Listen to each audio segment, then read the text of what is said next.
আমার মায়ের নাম ছিল মাধুরী। তিনি তার নামের মতোই সুন্দর এবং মুক্ত চিন্তার অধিকারী ছিলেন। মায়ের এক অসাধারণ গুণ ছিল, তিনি যে কোনো পরিস্থিতিতে সঠিক সুযোগের সদ্ব্যবহার করতে পারতেন। তার বুদ্ধি ও কথার ভঙ্গি ছিল অতুলনীয়। কিছুদিন আগেই একটি ঘটনা ঘটেছিল যা আমার জীবনে গভীর প্রভাব ফেলেছে। আমাদের সোসাইটিতে একটি বড় পার্টির পরিকল্পনা চলছিল। আমাদের সোসাইটিতে মোট 10টি বিল্ডিং ছিল, আর সবাই মিলে একসঙ্গে এই উৎসবটি উদযাপনের সিদ্ধান্ত নেওয়া হয়।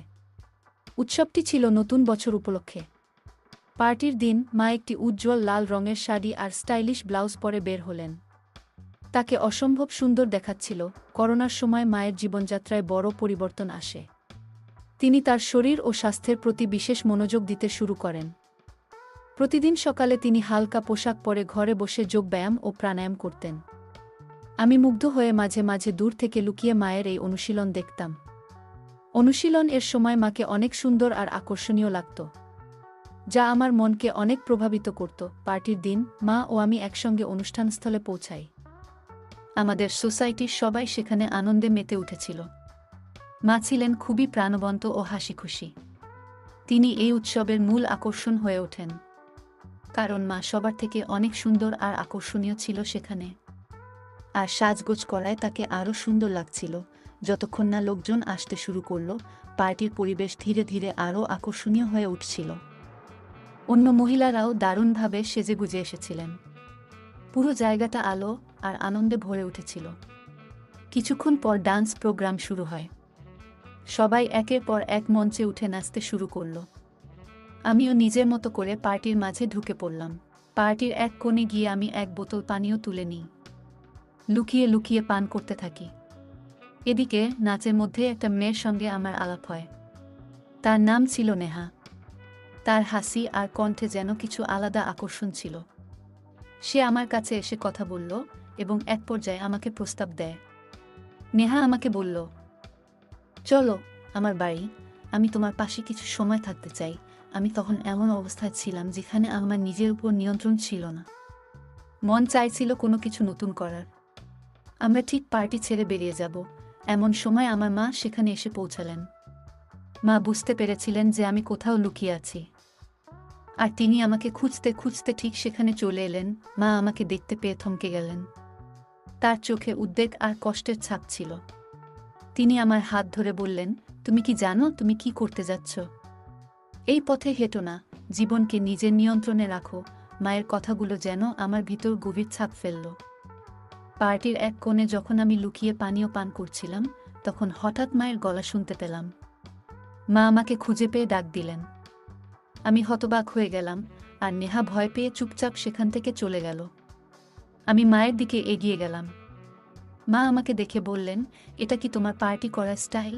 আমি কিছু বলার আগে মা আমার মুখের দিকে তাকিয়ে বললেন, তুমি কি পান করেছ? তোমার মুখ থেকে তো পানীয়ের গন্ধ আসছে। লজ্জা করে না তোমার? আমি মাকে বোঝানোর চেষ্টা করলাম। বললাম, মা, এটাই আমার প্রথমবার।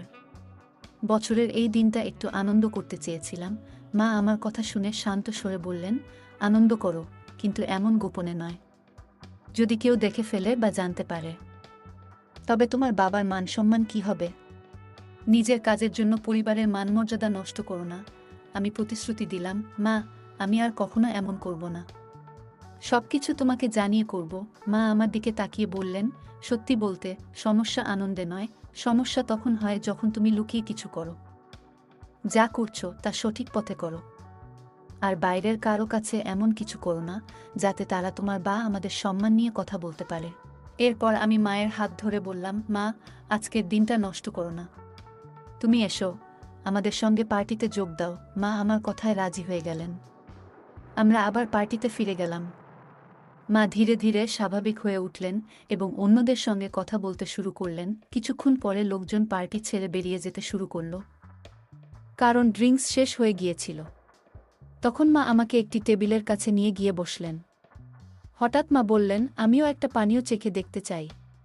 যাও, সেই কোণ থেকে একটি বোতল নিয়ে এসো, যেখানে তুমি আগে ছিলে। আমি মায়ের কথা শুনে অবাক হলাম। আমি বিস্মিত হলেও বোতল নিয়ে এলাম। মা নিজেই দুটি গ্লাসে পানীয় ঢাললেন এবং বললেন, এই সময়ে আনন্দের মাঝেও দায়িত্বশীল হতে শেখা উচিত। আনন্দ করো, তবে কখনো এমন কিছু করো না যাতে নিজের কিংবা পরিবারের সম্মান প্রশ্নবিদ্ধ হয়। মায়ের কথাগুলো আমার মনে গভীর দাগ কাটল। সেই দিনটি শুধু একটা পার্টি ছিল না, বরং জীবনের একটা গুরুত্বপূর্ণ শিক্ষা পেলাম সেই রাতে। মায়ের অনুরোধে আমি পানীয়ের 2টি গ্লাস তৈরি করলাম। মা জানতে চাইলেন 2টি কেন। আমি মৃদু হেসে বললাম, একটি তোমার জন্য এবং একটি আমার জন্য। মা প্রথমে রাগ করে আমার দিকে তাকালেন, তবে আমার হাসি দেখে শান্ত হলেন। আমরা চিয়ার্স করলাম, আর মা দ্রুত নিজের গ্লাস শেষ করলেন। এরপর তিনি আমার গ্লাসটি নিয়ে সেটিও পান করতে শুরু করলেন।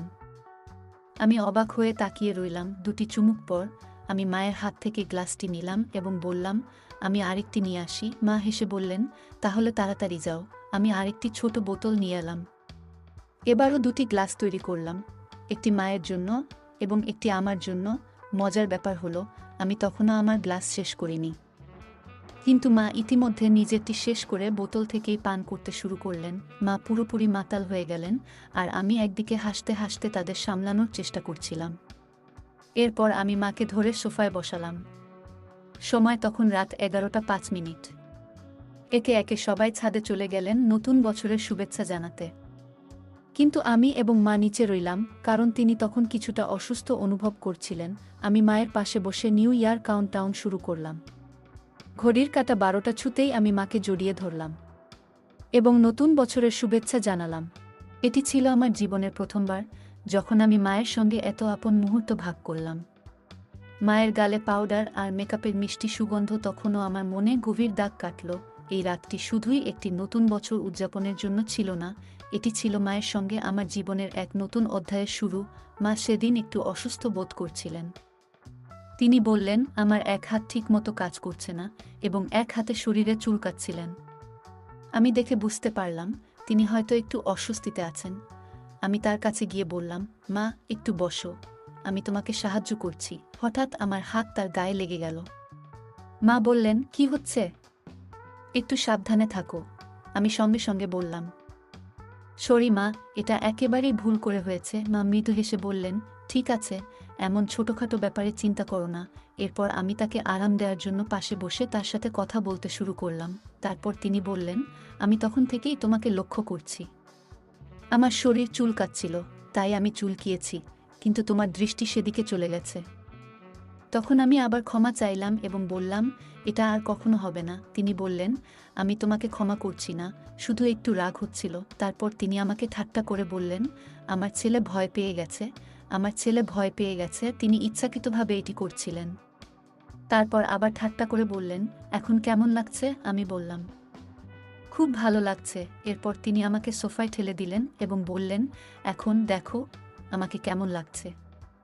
আমি মাকে দেখে বললাম, মা তোমাকে আজ খুব সুন্দর লাগছে। মা মজা করে পোজ দিয়ে বললেন, আমাকে দেখো, আমি কি মডেলের মতো লাগছি? আমি হাসি থামিয়ে বললাম, মডেল তো নয়, তার থেকেও বেশি সুন্দর লাগছে।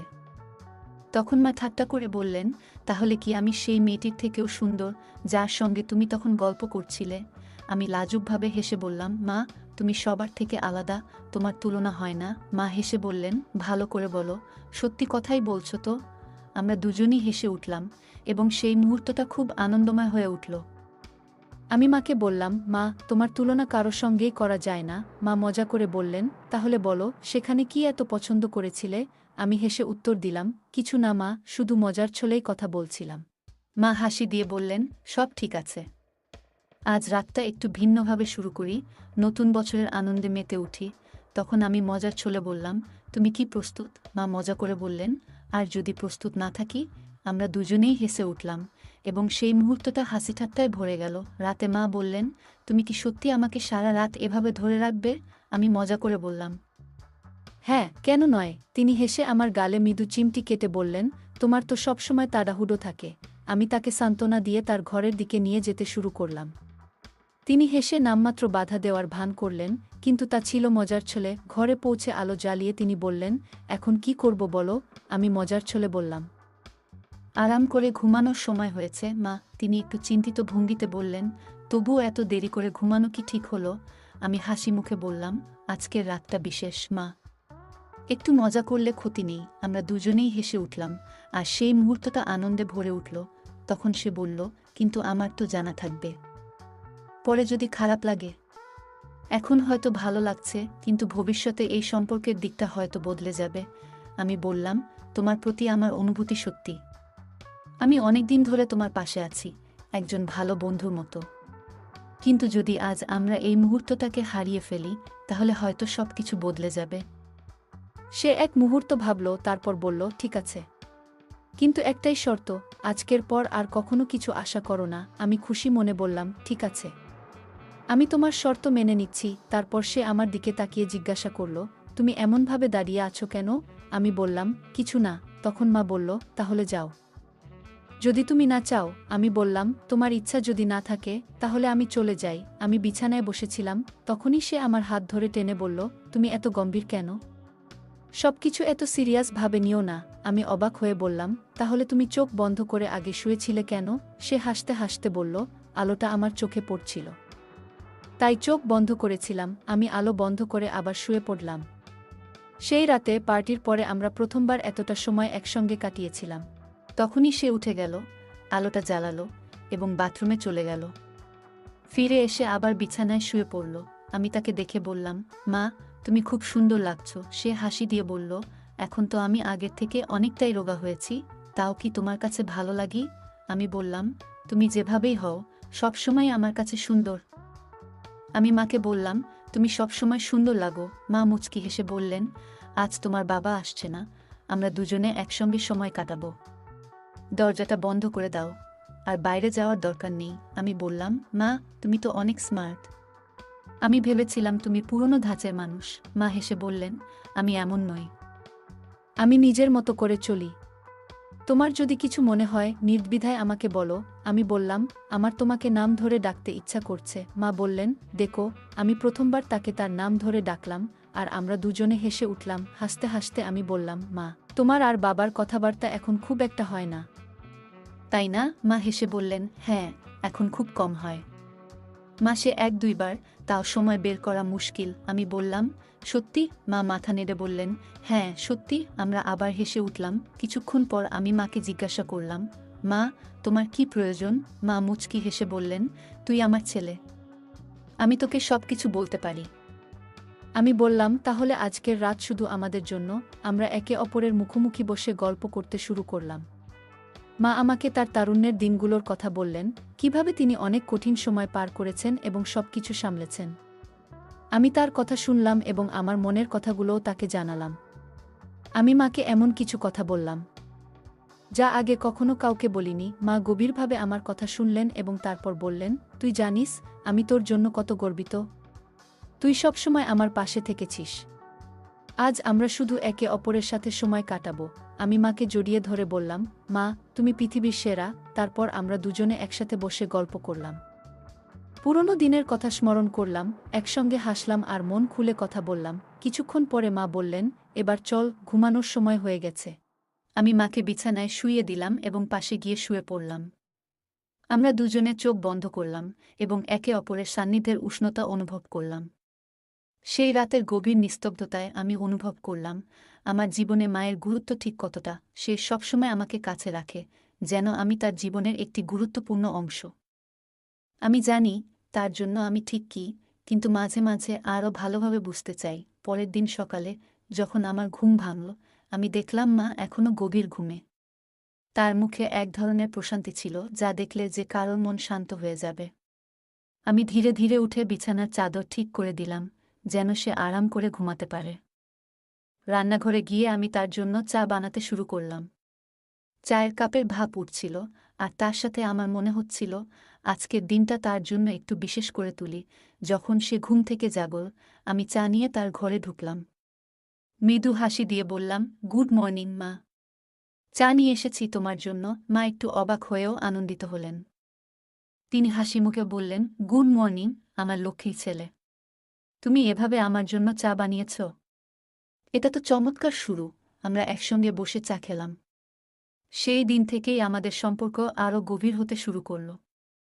আমরা প্রতিদিন একে অপরের সঙ্গে আরও বেশি সময় কাটানোর চেষ্টা করতাম, ছোট ছোট বিষয় থেকে শুরু করে বড় চিন্তাভাবনা। সবকিছু আমরা একে অপরের সঙ্গে ভাগ করে নিতে লাগলাম। সেই রাত, যে রাতে আমরা একসঙ্গে এতটা সময় কাটিয়েছিলাম, আমাদের জীবনে এক নতুন অধ্যায়ের সূচনা করল।